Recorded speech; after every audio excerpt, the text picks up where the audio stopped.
Yo guys, what's going on? TGTV here and welcome back to another video and welcome to another NBA talk show.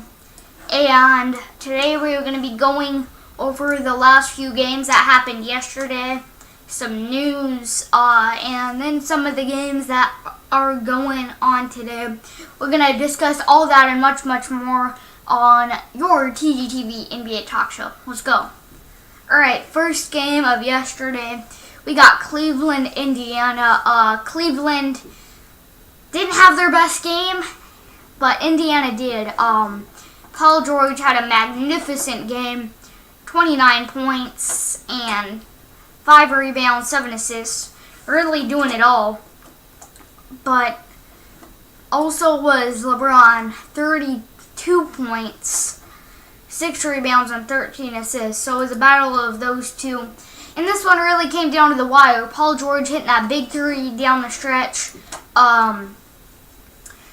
Jeff Teague helped out, but that's about it. I mean, nobody else really helped out except Lance Stevenson. Miles Turner got some really clutch rebounds down the stretch. But it didn't feel like Cleveland really had, well, except for a couple points, Cleveland didn't have much momentum going into that fourth quarter. Going into those last few minutes of the fourth quarter.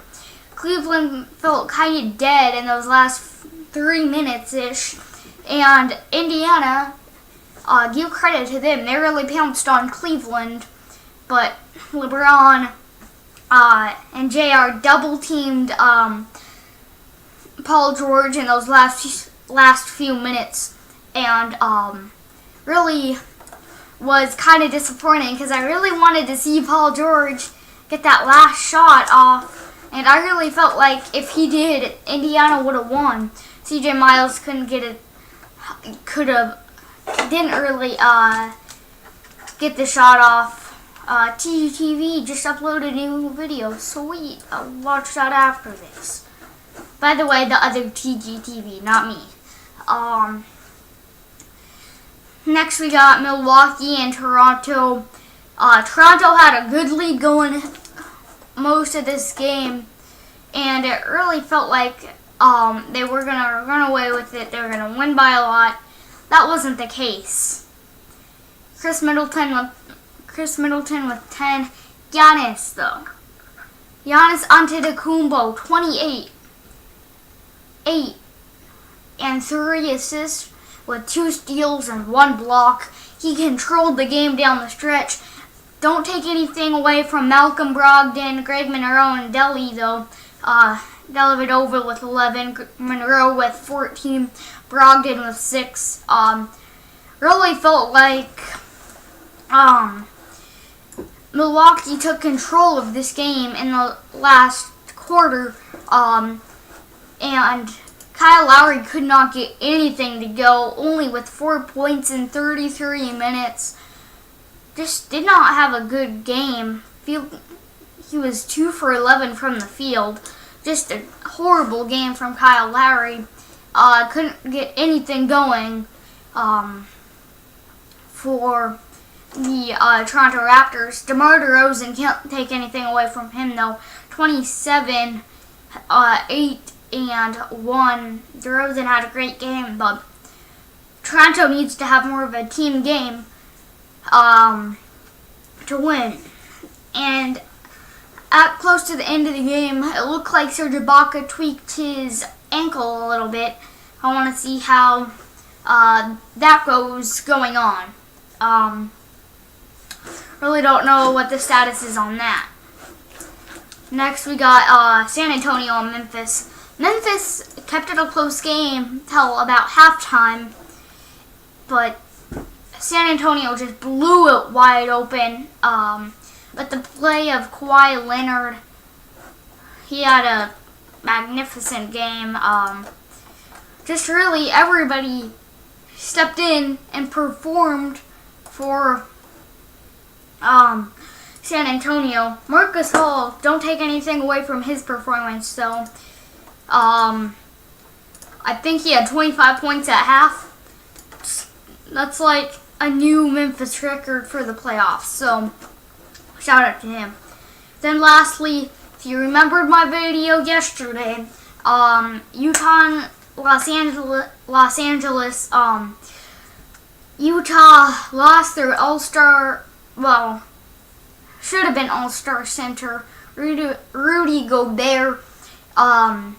First 17 minutes, knee injury. Abba Mute looked like tripped his knee, or like tripped up his knee, but what can you do, man? I really wanted to see Rudy Gobert play, but despite all that, Joe Johnson beats the buzzer with a floater and leads Utah over LA with a 97-95 win. That shows you a lot about this Utah team.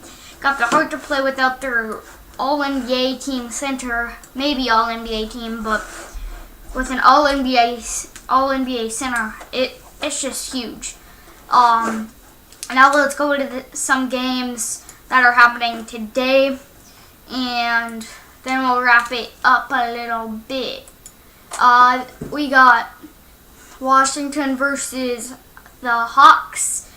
Washington, I believe Washington will win this game, let's say 116-97.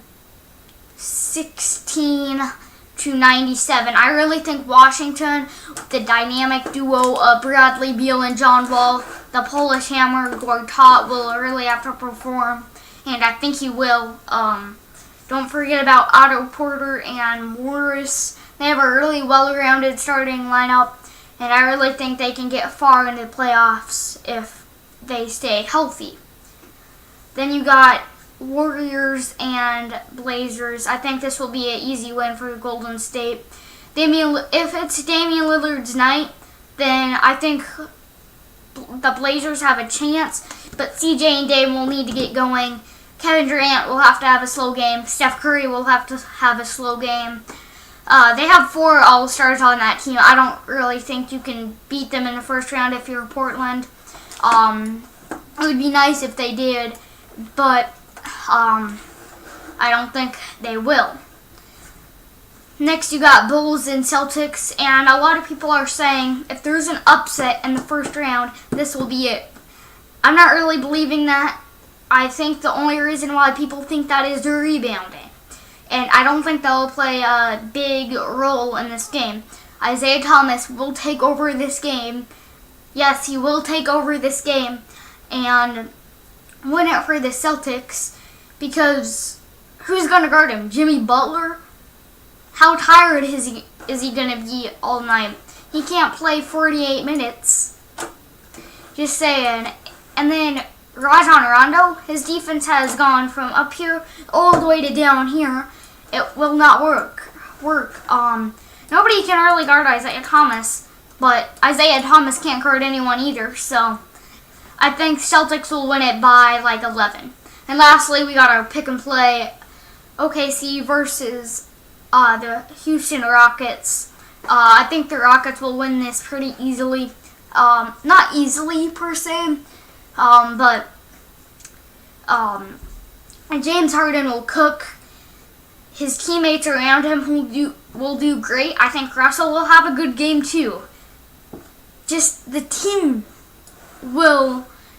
is just the question. I don't know if Russell has a team to win in a playoff series. That's nothing taken away from him, but I just don't think Russell will get it done. So, yeah, there's your pick and play. And I hope you enjoyed this NBA talk show. Please leave a thumbs up if you did. Please subscribe if you're new. And as always, this was TGTV. Peace out, guys.